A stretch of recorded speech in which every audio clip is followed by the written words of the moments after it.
Bienvenidas, bienvenidas. Muchas gracias a todas por volver a la mesa bíblica, a la tercera semana de Jesús y las mujeres en el primer siglo y ahora. Señoras, esto no es un estudio bíblico más, esto no es una clase más, esto no es solo una serie, esto es un banquete. No queremos solamente leer la palabra de Dios, sino comerla. Es viva y activa. Nosotros también estamos vivos. Cada vez que nos sentamos a escuchar la palabra de Dios, es vida sobre vida. Cuando la vida se encuentra con la vida, produce lo que llamamos la buena vida.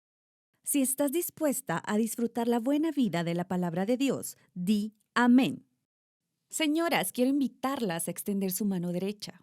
En el mundo bíblico, la mano derecha es significativa. Es la mano del honor, del favor, de la bendición, incluso la del Padre. La Biblia dice que ahora mismo Jesús está sentado en algún lugar. ¿Está sentado a la izquierda del Padre? No, está sentado a la diestra del Padre. Tenemos un ritmo de oración para nuestro banquete. Quiero invitarlas a que tomen su mano derecha y la pongan sobre el hombro de la dama sentada a su derecha. Si no sabe su nombre, por favor, pregúntaselo. Mientras oramos, llevo puesto mi talit para pedir de forma simbólica al Dios vivo que nos esconda a todos en la sombra de sus alas. ¿Cuántas de ustedes recuerdan a la mujer con el flujo de sangre? Ella reconoció a Jesús como su Mesías y se acercó a su ala, a su caná, a la esquina de su talit, y ahí encontró sanidad y bienestar. Señoras, no sé cuál es el hambre que han traído a la mesa. No sé cuál es la sed que han traído a esta mesa, pero sí sé esto. Tenemos un Padre Santo en los cielos que en este momento se une con nosotros para hablar cosas a nuestros corazones y a nuestros espíritus que ningún hombre o mujer podría jamás hablar. ¿Cuántas de ustedes quieren escuchar al Dios vivo? Dicho esto, señoras, inclinemos nuestro rostro y oremos. Oh Padre Dios, Señor, aquí estamos de nuevo, nuestro tercer banquete. Señor, oramos ahora mismo, por fe, mientras acercamos nuestra silla a la mesa bíblica. No somos huérfanos ni huérfanas. Señor, revela tu palabra, pártela en pedazos pequeños y aliméntanos. Señor, satisfácenos, danos ojos para ver y oídos para oír. Señor, queremos conocerte. Gracias porque podemos extender nuestra mano derecha sobre nuestra compañera para extender bendición, honor y favor. Señor, tú eres bueno y lo que haces es bueno. En el nombre de Jesús oramos. Muy bien, señoras. A manera de repaso, la última vez aprendimos que cada interacción que Jesús tenía con la mujer en su mundo judío del primer siglo, él traía dos cosas a su vida. Dos cosas están presentes en cada interacción que Jesús tiene con la mujer en los 4 evangelios del Nuevo Testamento: Mateo, Marcos, Lucas y Juan. Esas dos cosas son mishpat y sedaká, justicia y rectitud. Y brevemente, a modo de repaso, definimos estas cosas la última vez que nos reunimos. Oriente Medio es una cultura vertical. Son una cultura del honor y la deshonra. Y la justicia bíblica se produce cuando el honorable se acerca al deshonrado. Lo saca de su vergüenza y le devuelve su honor. La justicia bíblica, por su propia naturaleza, conlleva la idea de levantar la deshonra y restaurar el honor. ¿Cuántas de ustedes han sentido la justicia de Jesús en su vida? ¿Te ha levantado alguna vez? ¿Ha puesto tus pies sobre la roca? ¿Ha trazado un camino seguro para tus pies? Esto es lo que la Biblia entiende por mishpat o justicia. Jesús también traía sedaká a la vida de las mujeres en su mundo del primer siglo. Sedaká es la palabra hebrea para justo. Correcto. Aprendimos la semana pasada que el hebreo es un idioma pobre. Una palabra tiene muchas connotaciones diferentes y aportes del significado. A menudo, cuando pensamos en justicia, pensamos en la limpieza o en algo que se limpia. Pero la última vez también aprendimos que sedaká añade el significado de generosidad. Cuando unimos estas dos cosas, mishpat y sedaká, justicia y rectitud, Jesús nace en un mundo donde la mujer permanece aquí abajo. Entonces, si Jesús trae justicia a la mujer para elevarla, ¿necesita un poco de justicia o necesita mucha justicia? Necesita una gran cantidad de justicia. Necesita mishpat y necesita sedaká. Aquí es donde vamos a retomar nuestra historia. Así que, para empezar, señoras, quiero llevarlas al Evangelio de Juan. En el Evangelio de Juan, Jesús hace 7 declaraciones. Las llamamos las declaraciones yo soy. Probablemente hayan leído algunas de ellas antes. Yo soy el pan de vida. Yo soy el buen pastor. Yo soy la resurrección y la vida. Se trata de afirmaciones enormes y llenas de significado en el mundo judío en que Jesús vivió. Esta noche quiero plantear la idea de que hubo una declaración. No es una de las 7 declaraciones del yo soy, sino que es una declaración que precede a las 7 declaraciones del yo soy, o que viene antes de las 7 declaraciones del yo soy. Es muy poderosa, muy significativa. En otras palabras, la realidad y la verdad de esta afirmación, en cierto modo, da credibilidad a las 7 afirmaciones de yo soy que Jesús hará más tarde a lo largo del Evangelio de Juan. Esta noche vamos a revisar esta declaración, mientras empezamos a hacernos una idea un poco más clara de quién es Jesús y cómo actúa. Tomemos en cuenta que Jesús no solo se lo dijo a una mujer, se lo dijo a una mujer samaritana. Quiero invitarte a que vayas a Juan capítulo 4 y te quedes ahí por un momento. Veremos algunas cosas a manera de revisión. La Biblia fue escrita principalmente por personas de Oriente Medio en un contexto de Oriente Medio. Añade mucho a nuestra comprensión. Repitan todas, añade. Nos ayuda a comprender mejor cuando nos quitamos nuestros lentes occidentales y nos ponemos los lentes de Oriente Medio para leer. Comprender y en una última instancia aplicar la Biblia a nuestras vidas. Quiero que echen un vistazo a la gráfica que hemos estado construyendo al llegar a nuestro tercer banquete. Los occidentales nos planteamos preguntas diferentes acerca de las escrituras que las que se plantean en Oriente Medio. Si buscan conmigo el número 4 que está en su gráfica, aquí en Occidente sostenemos que hay que leer la Biblia y buscar la ley, la regla o el principio. He crecido mucho aprendiendo a estudiar la Biblia de esta manera y permanezco en ello. Solo busco añadir algo más. No estamos eliminando nada, estamos añadiendo. En Oriente Medio se acercan a las escrituras de forma diferente. La abordan como una sola historia, como una narrativa.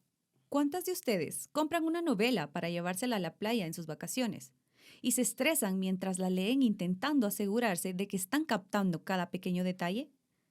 No, no es así como asimilamos una historia. No sé si sabes esto o no, pero algo sucede física y neurológicamente en nuestro cerebro cuando empezamos a escuchar una historia. Hay algo en la historia que nos atrae. Comparto esto porque en nuestros próximos 4 banquetes vamos a comer historias de Jesús con las mujeres en su mundo del primer siglo.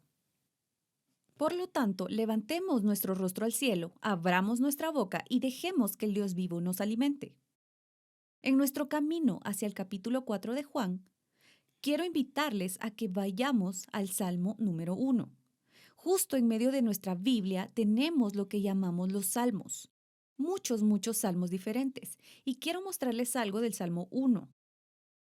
Vamos a ver los versículos 1 al 3. La palabra de Dios dice esto: Qué feliz es el hombre que no sigue el consejo de los malvados, ni toma el camino de los pecadores, ni se une a un grupo de burlones. En cambio, su deleite está en la instrucción del Señor y medita en ella día y noche. Digan medita. Es como un árbol plantado junto a corrientes de agua que da su fruto en su momento y cuya hoja no se marchita. y todo lo que hace prospera. Quiero que vuelvas a la palabra meditar. Quiero que pienses en qué postura tiene una persona cuando está meditando. Hay ciertas imágenes que vienen a mí. Me imagino a una persona muy tranquila, muy contemplativa, muy callada, sentada, reflexionando, meditando. Quiero darles esta palabra en el idioma hebreo. La palabra meditar en nuestras Biblias en español. En hebreo es la palabra Hagá. Repitan conmigo, Hagá. Esta es una de las palabras que se pronuncia con la garganta. Una vez más, Hagá. No importa si escupes a tu vecino, no pasa nada, es hebreo. Jesús conoce esta palabra, Hagá, o meditar en las escrituras. Literalmente en hebreo significa devorar. Es la manera en la que un león devora a su presa. Es una postura muy diferente a la que solemos tener cuando pensamos en meditar. Quiero leer este versículo para ti. De nuevo, en cambio, su delicia está en la instrucción del Señor y la Hagá día y noche. La devora, la toma como un león que se come a su presa. Me sorprende la cantidad de escrituras que utilizan la imagen de comer la palabra de Dios, de tomarla y de dejarla que haga la obra. Así que mientras nos dirigimos al capítulo 4 de Juan esta noche, quiero hacer dos cosas para ayudar a establecer nuestro pasaje para nosotros antes de comerlo. Tengo algunos aperitivos para ustedes. Quiero proporcionarles una breve historia, una breve consideración cultural para algunas cosas respecto a Jesús en su mundo del primer siglo y con las mujeres samaritanas en el mundo del primer siglo en el que vivió Jesús. Cuando Jesús aparece en escena, la enemistad, el desacuerdo y la antipatía entre judíos y samaritanos tenía ya 700 años. ¿Alguien aquí ha estado enfadado con alguien durante 700 años? Eso es mucho tiempo. Todo comenzó en la época del Antiguo Testamento, cuando el rey Salomón murió y su hijo Roboam le sucedió como rey. Roboam era todo un tonto. No quiso bajar los impuestos del pueblo israelita. Así que gobernó durante 5 minutos y el reino se rebeló en su contra. En el año 931 a.C., el Reino Unido de Israel se dividió y se convirtió en 2 naciones autónomas. El Reino del Norte de Israel estaba formado por 10 de las 12 tribus. El Reino del Sur, también conocido como Judá, estaba formado por 2 de las 12 tribus y desde el año 931 a.C. existían las dos paralelamente. Ahora bien, en el año 722 a.C., los asirios invaden el reino del norte de Israel desde el norte. Los conquistan y llevan a los israelitas del reino del norte al exilio en Asiria. Muchos cientos de años antes, el Dios viviente había dicho a los israelitas que no se mezclaran y no se casaran con las personas de los pueblos que los rodeaban, porque esas personas volverían sus corazones a sus dioses y abandonarían al Dios viviente. Algunos de los israelitas del Reino del Norte, cuando fueron al exilio en Asiria, se mezclaron, se casaron. ¿Cómo llamaban a una persona que es mitad judía y mitad asiria? Los llamaban samaritanos.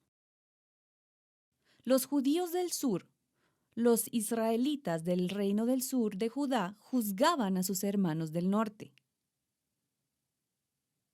Dicen, oigan, fueron a Siria, no siguieron la Torá, se mezclaron, se casaron, ahora son una mezcla de razas, ahora ya no son puros israelitas. Esta animosidad se establece entre los samaritanos y los israelitas. Si todavía están conmigo, digan amén. Si no te gusta la clase de historia, voy a orar por ti ahora mismo, porque aún tenemos más. Nos ayuda a comprender mejor. Adelantémonos unos 300 años hasta el siglo IV a.C.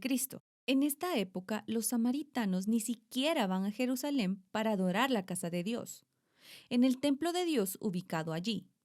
Ellos construyeron su propio templo samaritano en la cima del monte Gerizim, en la región de Samaria. Allí se encuentra el pozo de Jacob, al pie del monte Gerizim.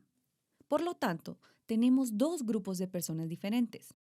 Uno adorando en Jerusalén y otro adorando en el monte Gerizim. En segundo lugar, los samaritanos y los judíos se aferraban a un código diferente. Tienen un canon diferente. En otras palabras, tienen diferentes Biblias o escrituras. Los samaritanos solo honran los 5 primeros libros de la Biblia. Lo llamamos el Pentateuco. Penta significa 5, los 5 escritos de Moisés. Por otro lado, los judíos honraban todo el Antiguo Testamento. Lo llamaban la Biblia hebrea o el Tanaj. Así que vemos las variantes, las diferencias, vemos crecer las diferencias, el cisma, el creciente abismo entre el judío y el samaritano. Eventualmente alcanzó un punto de ebullición y en el año 128 a.C., algunos judíos destruyeron el templo samaritano en el monte Gerizim. Si no las invitan a la fiesta de cumpleaños de alguien, ¿cuántas de ustedes piensan? Voy a buscar a mis hijas y vamos a quemar su casa hasta los cimientos.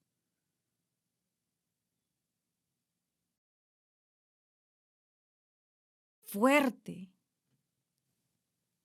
La relación se fractura de tal manera que queman los templos y los lugares sagrados de los samaritanos.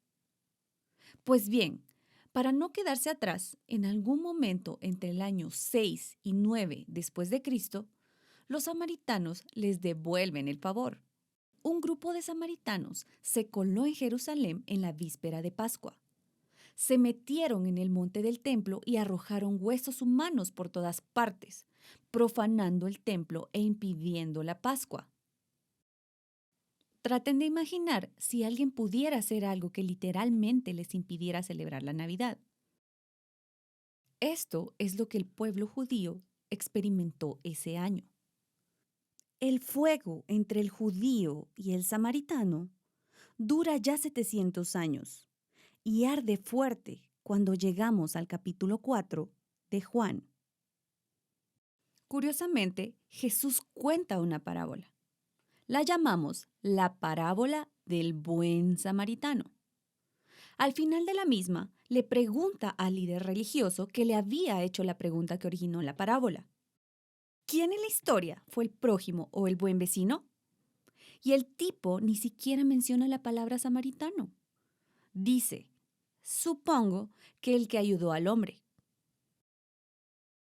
El ambiente está que quema y ya tiene 700 años, cuando Jesús entra en escena. Ahora bien, la tierra de Israel bajo el dominio romano en los tiempos de Jesús estaba dividida en 3 distritos diferentes. Galilea al norte, Samaria al centro y Judea al sur. Jerusalén se encuentra aquí abajo. Nazaret está aquí arriba. ¿Quiénes viven en Samaria? Los samaritanos. Ustedes son unos genios. Vamos muy bien. Así que por lo menos 3 veces al año, cada año para las fiestas de las comidas que el Dios viviente les dio al pueblo judío en Deuteronomio 16, los judíos que vivían en Galilea viajaban a través de Samaria, que estaba llena de samaritanos. Bajan a Jerusalén, en Judea, para adorar al Dios vivo. Ahora, con la historia que ya hemos visto, ¿cuántas de ustedes saben que algo pasó en esos viajes? La historia nos cuenta que hombres, mujeres y niños y familias judías hacían este viaje a través de Samaria.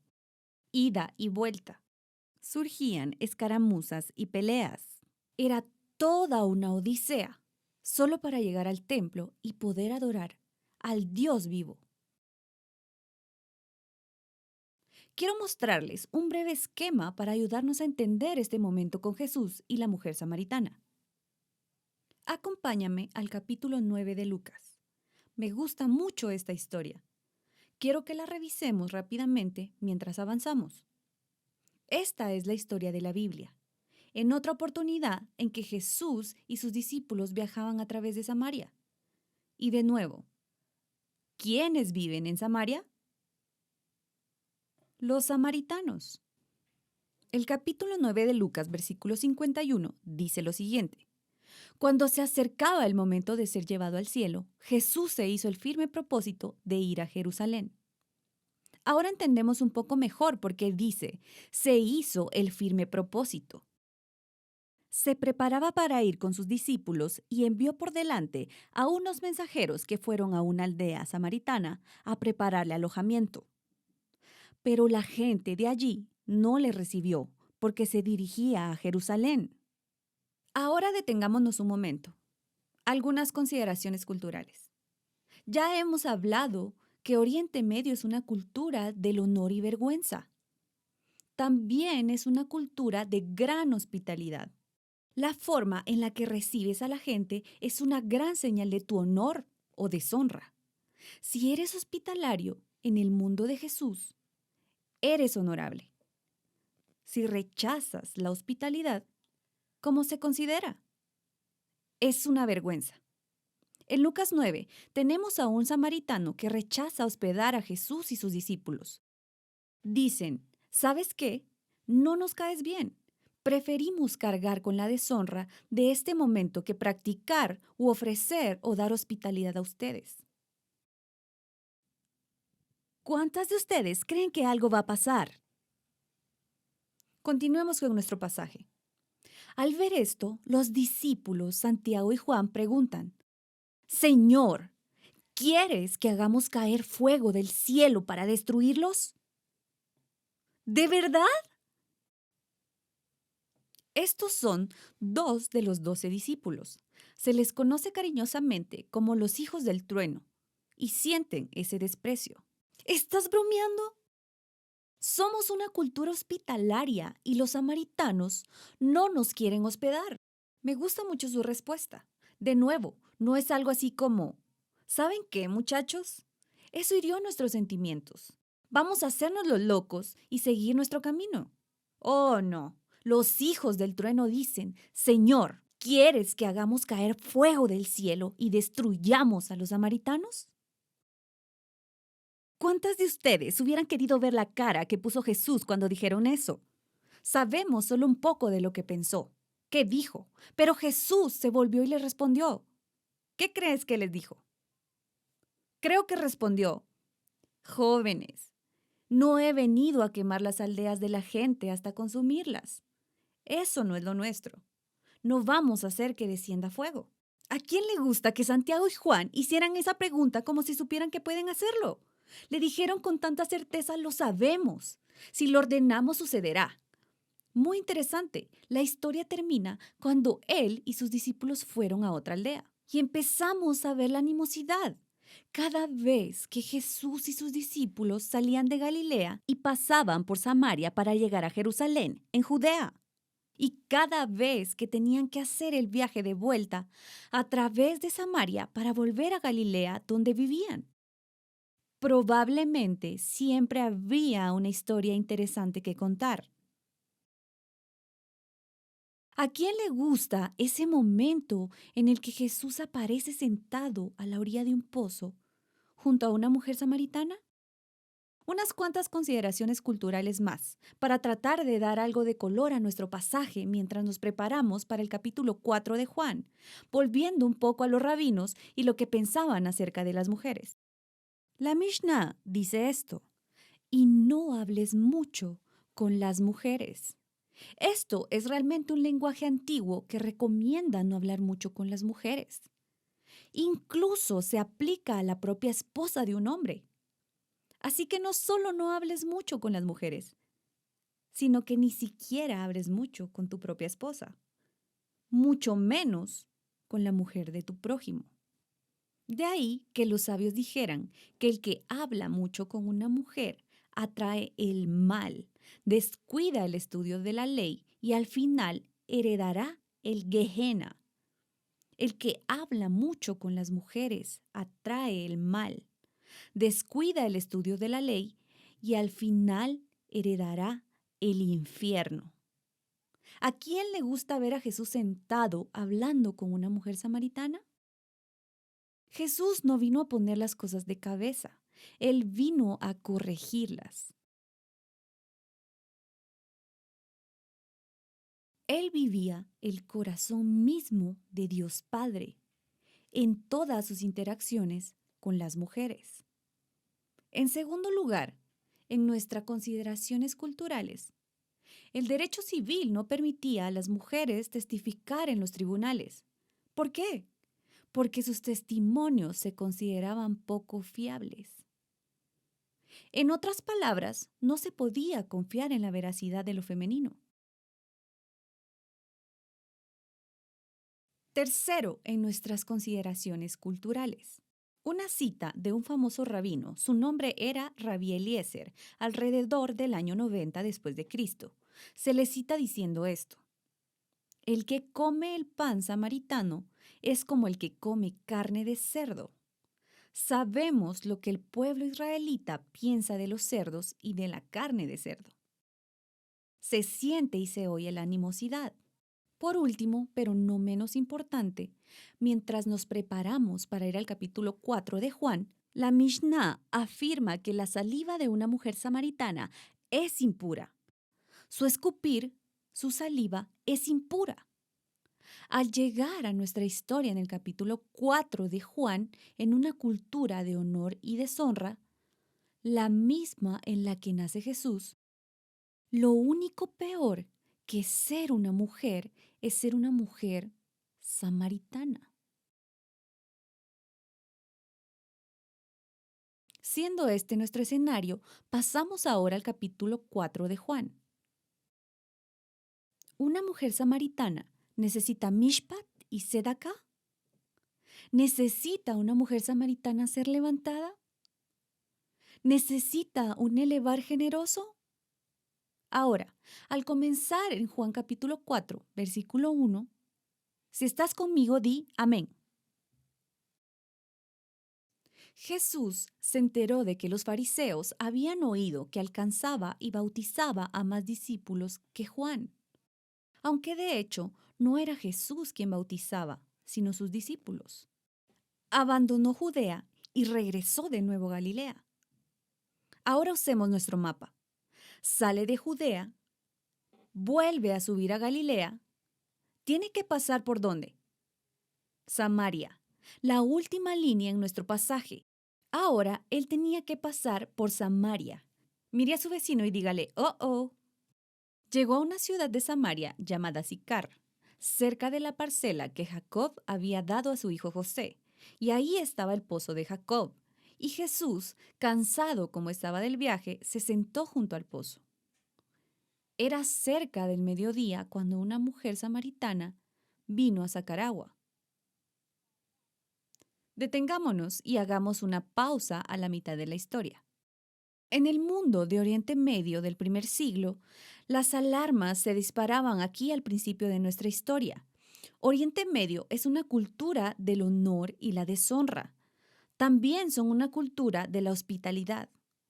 Acabamos de hablar de eso. En tercer lugar, son una cultura muy comunitaria. En Oriente Medio, en el mundo de la Biblia, no se hacen las cosas en solitario. Se hacen siempre juntos. Todo se mide en nosotros. No se mide en el yo y en el singular. Se trata de la comunidad, la familia, la tribu. El mero hecho de que una mujer samaritana se acerque sola al pozo al mediodía hace que se disparen las alarmas, porque las mujeres irían al pozo temprano, por la mañana o después de la puesta del sol, en momentos del día que es más fresco. Para aquellos que han estado en Israel, saben que hace un calor insoportable a mediodía en la Tierra Santa. Ella llega al mediodía, bajo el calor del mediodía, y llega sola. Así que al leer esto, sabemos que algo está muy mal en esta historia. ¿Por qué viene esta mujer samaritana al pozo? A mediodía, en pleno día. ¿Y por qué viene sola? Es posible que quieras anotar esto. Me gusta mucho el idioma hebreo. Una de mis palabras favoritas es una palabra muy simple. Es la palabra hebrea para amigo. Es la palabra haber. Repitan todas conmigo. Haber. Un amigo es alguien que te ayuda a llevar el agua.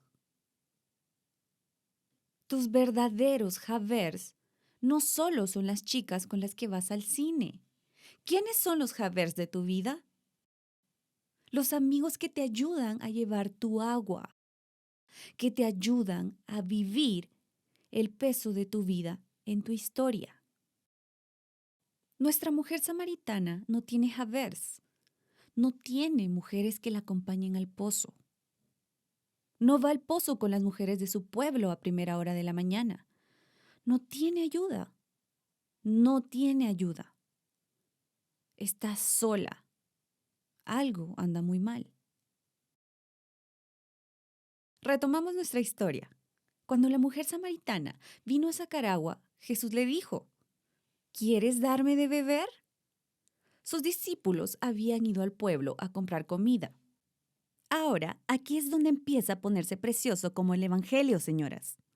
Un hombre judío, un santo rabino de Israel, estaba sentado en un pozo a solas con una mujer samaritana a mediodía. Eso nunca había ocurrido. Es difícil siquiera transmitir lo inusual e irregular que habría sido esto hace 2000 años. Me gusta tanto cuando miramos quién alcanza a quién primero, quién habla primero, quién empieza a cortar el abismo que existe desde hace 700 años. ¿Es la mujer samaritana la primera en hablar con Jesús? Ella nunca habría hecho eso. No, es Jesús quien le habla primero. ¿Podemos imaginar su conmoción? Ella no se lo esperaba y tampoco esperaba las palabras que salen de su boca cuando le habla. Él le dice estas palabras: ¿puedes darme de beber? Ahora bien, el texto no lo dice explícitamente, pero el razonamiento deductivo sería algo así.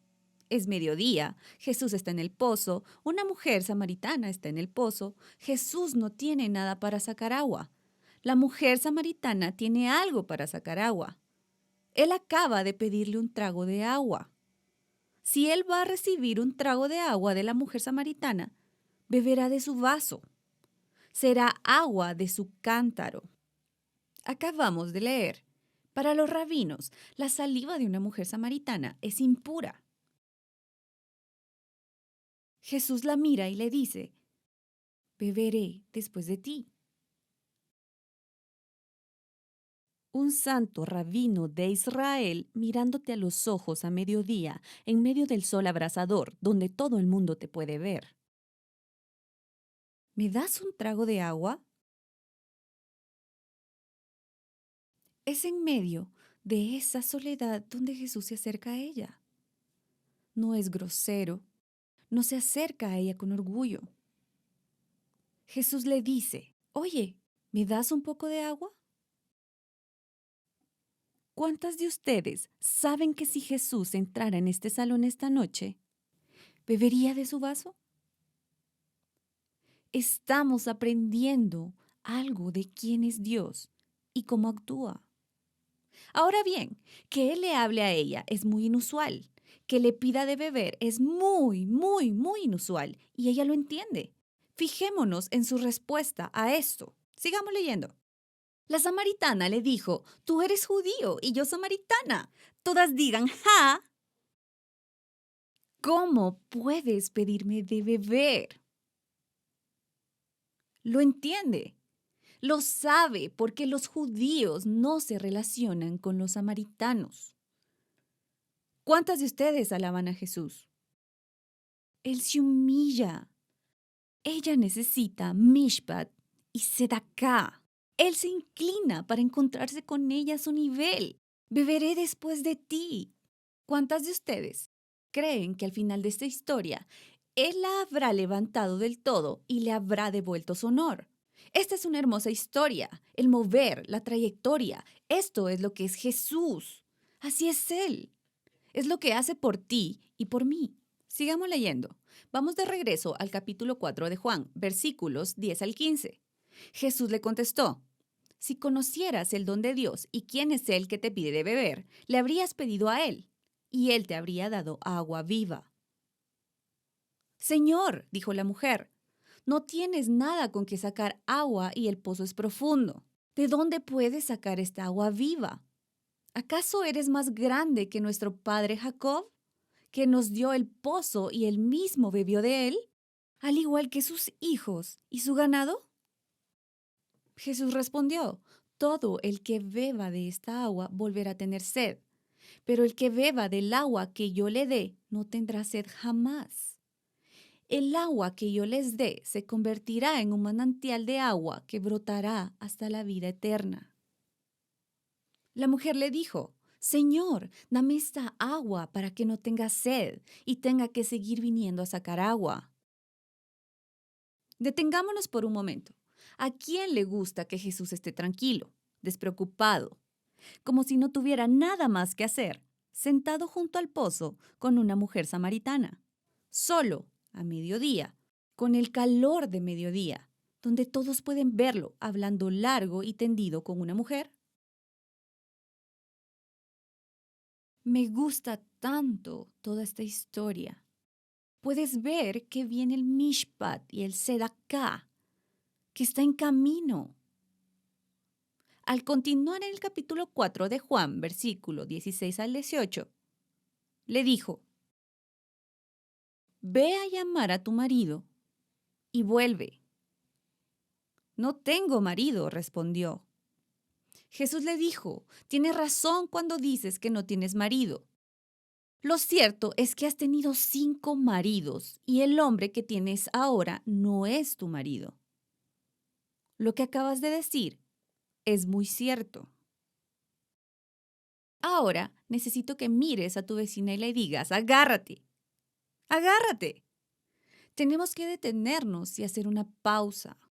Jesús está hablando del agua viva. Me gustaría tener un poco de esta agua viva. Esperamos que llegue todo el mensaje del plan de salvación. No, Jesús la mira y le dice, ve a llamar a tu marido. Ella le dice, no tengo marido. Jesús dice, tienes razón. En realidad has tenido 5 maridos y el hombre con el que estás ahora no es tu marido. Ahora quiero explicar esto respecto al mundo del primer siglo de Jesús. La historia nos dice que en el mundo de Jesús y en el mundo de esta mujer, el derecho legal al divorcio pertenece única y exclusivamente a los maridos. Permítanme decirlo de otra manera. En el mundo de Jesús, si se producía un divorcio, siempre era el hombre el que dejaba a su mujer. Siempre era el marido el que se divorciaba de su mujer en un mundo de patriarcado que la dejaba vulnerable y susceptible, sin cobertura de un varón. El privilegio o el derecho, como se podría decir, del divorcio, pertenecía exclusivamente y solo a los hombres. Una generación antes de Jesús, hubo 2 maestros famosos en Jerusalén, sabios, rabinos. El pueblo judío les sigue citando hasta el día de hoy, y sin embargo eran muy diferentes. Un hombre se llamaba Eliel y el otro se llamaba Shammai. La gente hablaba de la casa de Eliel y la casa de Shammai. Si ibas a estudiar con algunos de los mejores en Jerusalén, una generación antes de Jesús quería ser parte de la casa de Eliel o la casa de Shammai. Ahora, para desglosar esto rápidamente, Eliel era conocido como el tipo guiado por el espíritu de la ley. Era muy amplio en sus interpretaciones. Shammai era exactamente lo contrario. Era un tipo muy al pie de la letra, muy estricto, muy preciso. Una generación antes de Jesús, cuando Eliel y Shammai estaban presentes, había un debate cultural sobre el tema del matrimonio y el divorcio, y los hombres se preguntaban qué derecho tenían o qué los calificaba para poder divorciarse de sus esposas. ¡Vamos, una bulla! ¡Bú! La casa de Eliel decía, porque es amplia, creía que un hombre podría divorciarse de su mujer por diferentes razones. Una de las razones que cita es que si tu mujer quema el pan, puedes divorciarte de ella. Que levante la mano quien haya quemado alguna vez la cena de su familia. Eso podría causarte el divorcio en el mundo del primer siglo de Jesús. para Eliel, incluso si quemas el pan.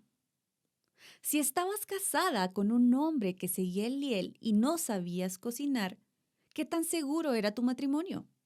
No mucho.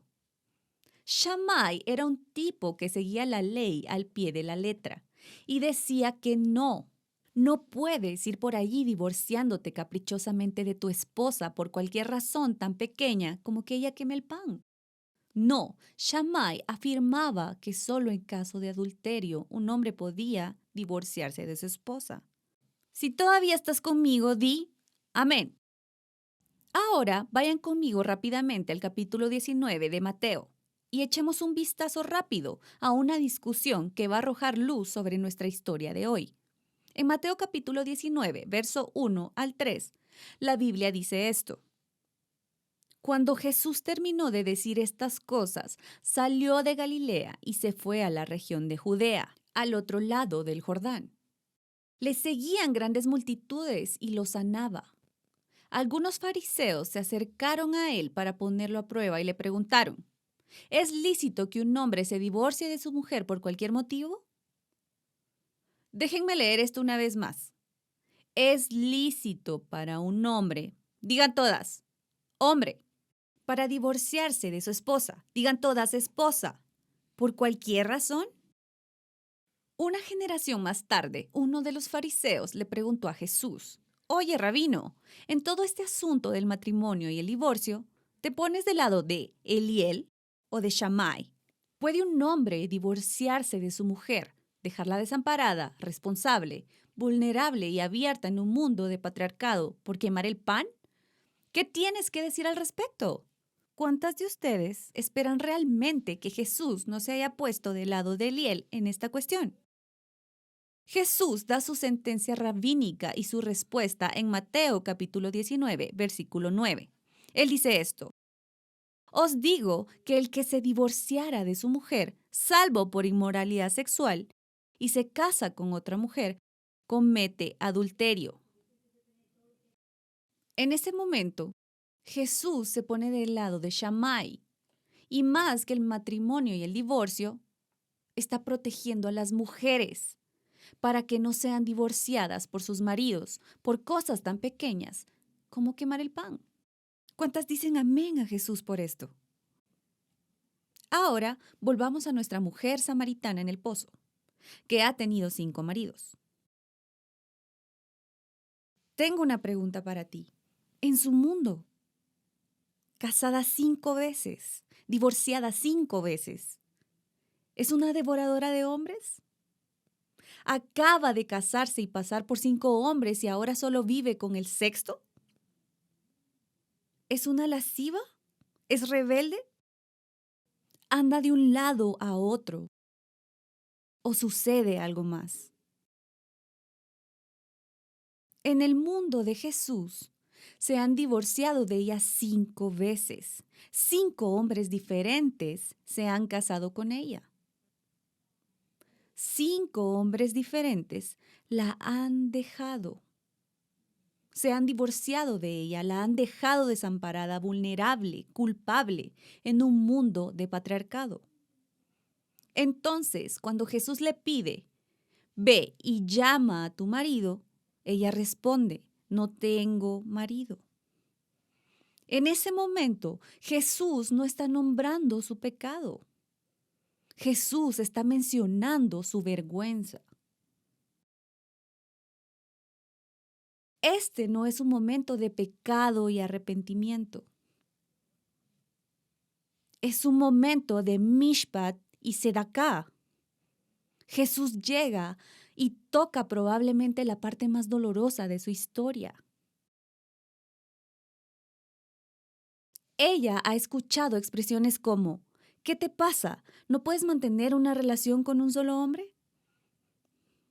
Lo ha escuchado 5 veces, 5 veces diferentes en las que se han divorciado de ella y ha sido abandonada. Jesús no señala su pecado, él menciona su vergüenza.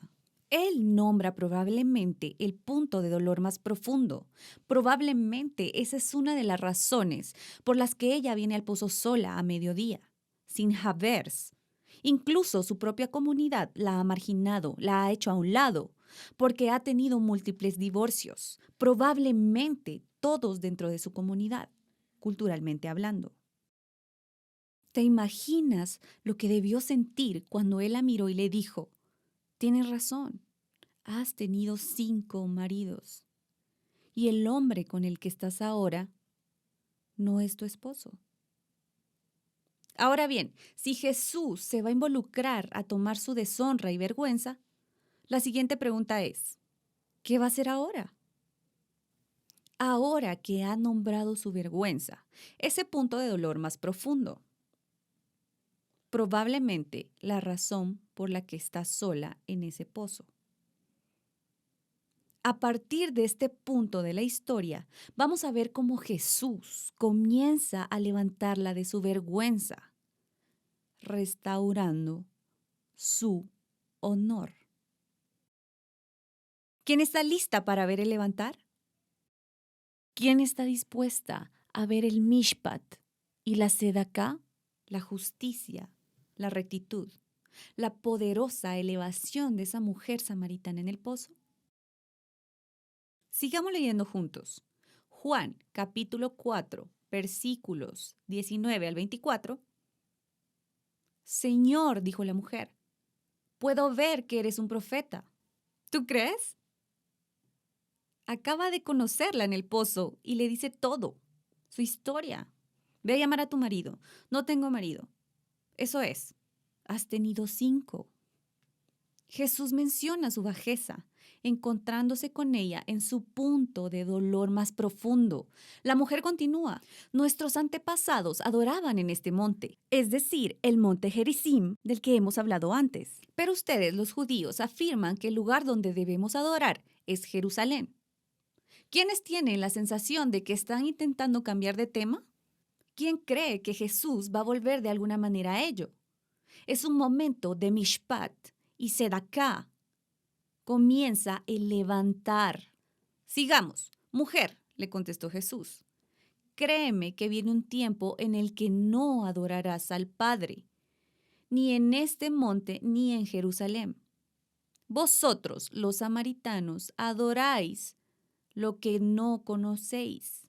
Nosotros adoramos lo que conocemos porque la salvación viene de los judíos.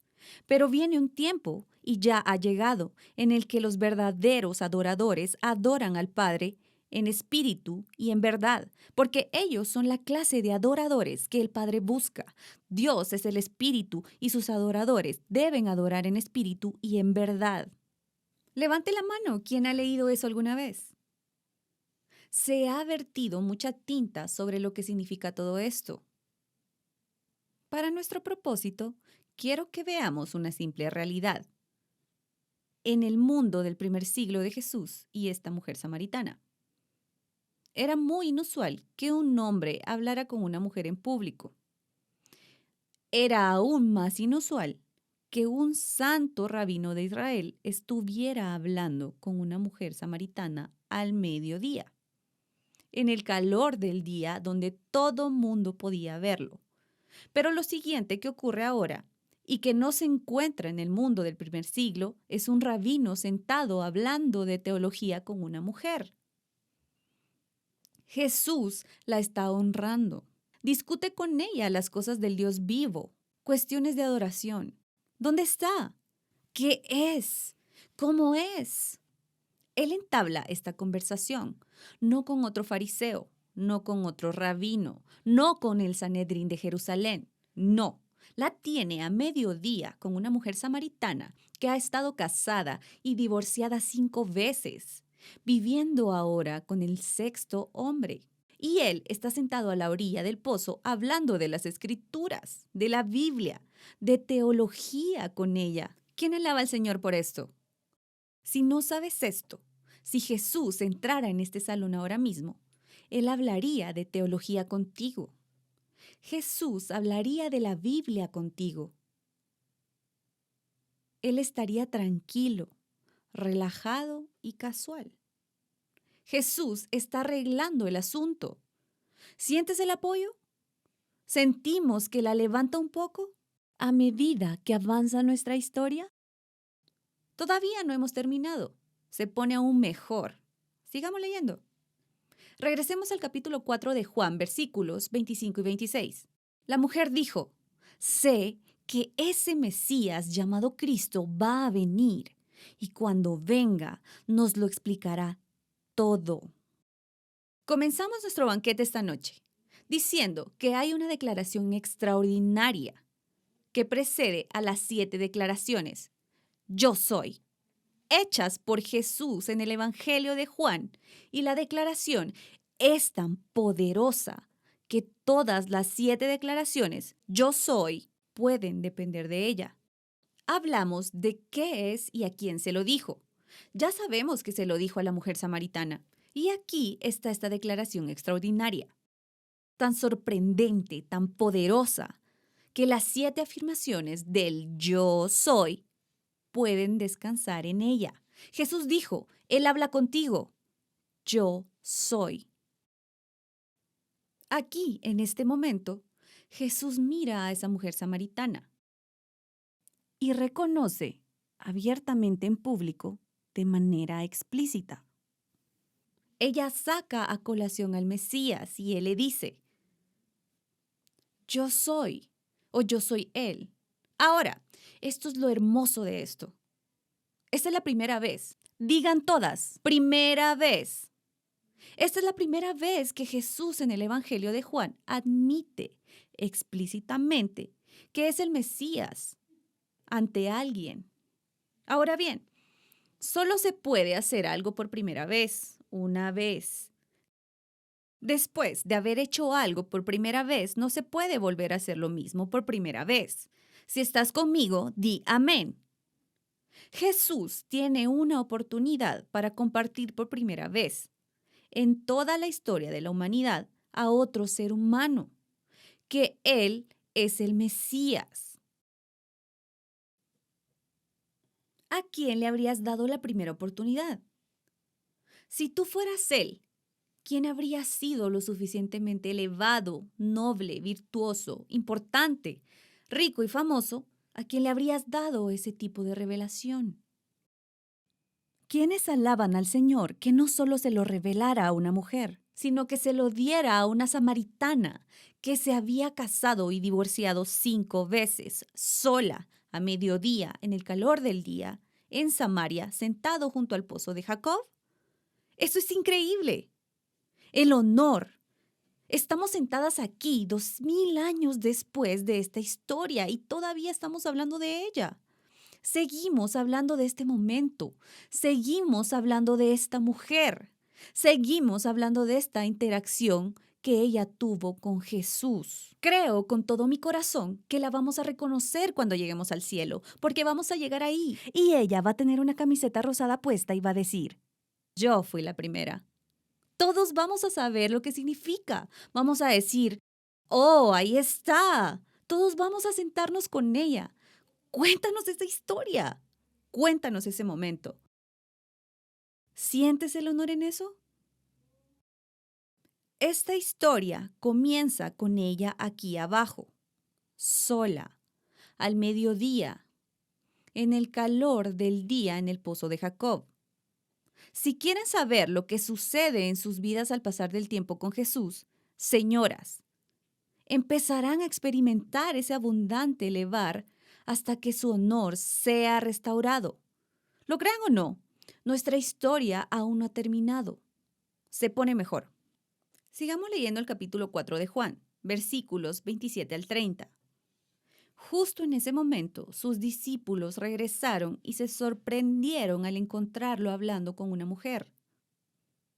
Pero nadie le preguntó qué quería o por qué hablaba con ella. Entonces, dejando su cántaro de agua, la mujer volvió al pueblo y dijo a la gente, vengan a ver a un hombre que me dijo todo lo que hice. ¿Podría ser este el Mesías? Salieron del pueblo y se dirigieron hacia él. Muchos de los samaritanos de aquella ciudad creyeron en él por el testimonio de la mujer.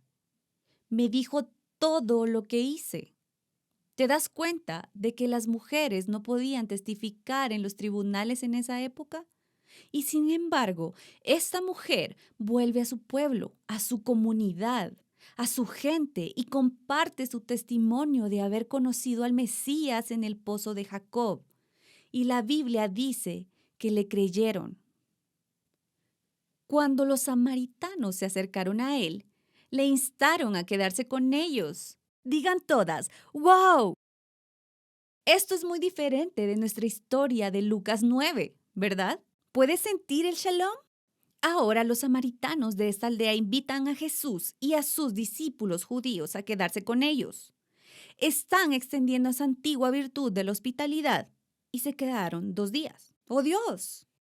¿Cuántas de ustedes pensaron que iba a pasar una noche y marcharse a la mañana siguiente? Pasó 2 días con ellos y gracias a sus palabras, muchos más creyeron. Le dijeron a la mujer, ya no creemos solo por lo que has dicho. Ahora hemos escuchado por nosotros mismos y sabemos que este hombre es realmente el Salvador del mundo. ¿Sientes el shalom o no? Si quieres ver hasta dónde puede llevar Jesús a una mujer, Él puede tomar una mujer atrapada en la vergüenza al mediodía, sola en el pozo de Jacob, en el calor del día y al final de la historia.